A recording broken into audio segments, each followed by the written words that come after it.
Assalamualaikum warahmatullahi wabarakatuh. Perkenalkan, nama saya Farah Aulia Karimah. Saya dari Program Studi Pendidikan Guru Madrasah Ibtidaiyah 1. Di sini saya akan menjelaskan tentang studi Islam. Studi Islam merupakan disiplin ilmu yang membahas Islam sebagai ajaran kelembagaan, sejarah, dan kehidupan umat Islam secara etnografis dan sosiologis. Di dalam studi Islam terdapat dua pendekatan, yaitu normatif dan historis. Pendekatan normatif. Pendekatan ini merupakan pendekatan yang memandang agama Islam dari segi ajarannya yang pokok dan asli dari Tuhan yang di dalamnya belum terdapat penalaran atau penafsiran dari pemikiran manusia. Pendekatan studi Islam normatif adalah suatu pendekatan ajaran agama Islam yang mencakup 1. Al-Quran dengan metode 1.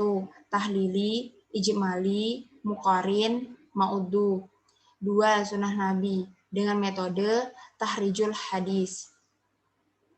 Al-Quran dengan metode 1. Tahlili. Tahlili adalah metode menafsirkan Al-Quran yang berusaha menjelaskan Al-Quran dengan menguraikan berbagai seginya dan menjelaskan apa yang dimaksudkan oleh Al-Quran. 2. Ijmali. Ialah menafsirkan ayat-ayat Al-Quran dengan cara mengemukakan makna global. 3. Muqarin. Muqarin adalah mengemukakan penafsiran ayat-ayat Al-Quran yang ditulis oleh sejumlah para mufassir. 4.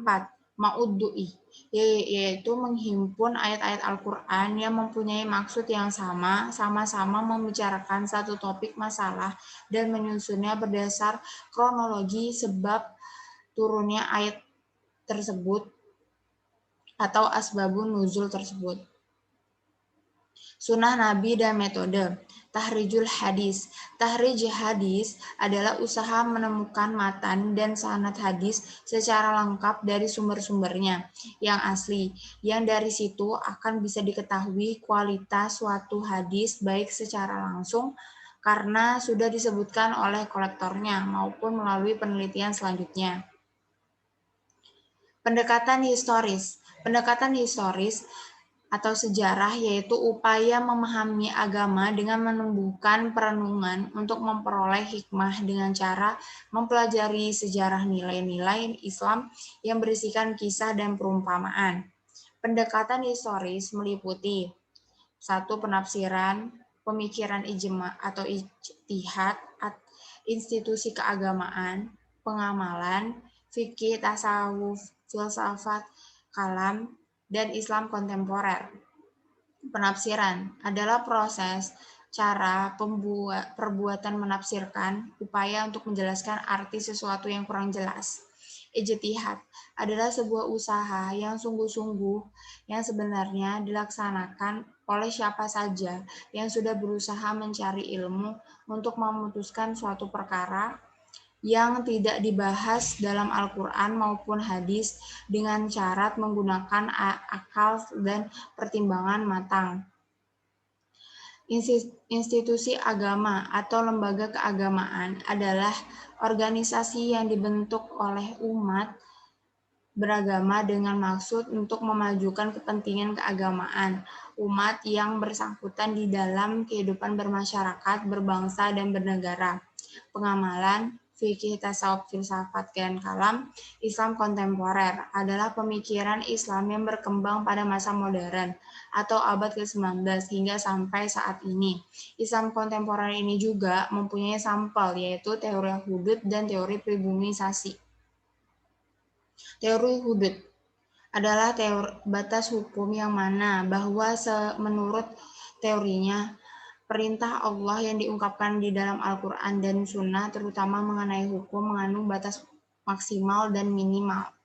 Sedangkan teori pribumisasi adalah suatu proses atau transformasi unsur-unsur asing dengan unsur-unsur lokal, yang mana teori-teori ini dapat diterapkan pada problematika kontemporer. Selain itu juga pendekatan historis membutuhkan pendekatan 1. Teologis normatif, 2. Antropologis, 3. Budaya, 4. Sosiologis, 5. Psikologis, 6. Filosofis. 1. Teologis normatif. Teologis normatif adalah upaya memahami agama dengan menggunakan kerangka ilmu ketuhanan yang bertolak dari suatu keyakinan bahwa wujud empirik dari suatu keagamaan dianggap sebagai yang paling benar dibandingkan dengan yang lain. 2. Antropologis. Antropologis itu adalah suatu cabang ilmu yang membahas dan mempelajari tentang eksistensi manusia di bumi yang menjadi sasaran dan subjek pendidikan Islam. 3. Budaya. Kebudayaan adalah keseluruhan sistem gagasan, tindakan, dan hasil karya manusia untuk memenuhi kehidupannya dengan cara belajar yang semuanya tersusun dalam kehidupan masyarakat dan terdapat pengetahuan, kepercayaan, seni, hukum, moral, adat istiadat, dan sebagainya. 4. Sosiologis. Pendekatan sosiologis dalam studi Islam salah satunya adalah dapat memahami fenomena sosial berkenaan dengan ibadah dan muamalat. 5. Psikologis.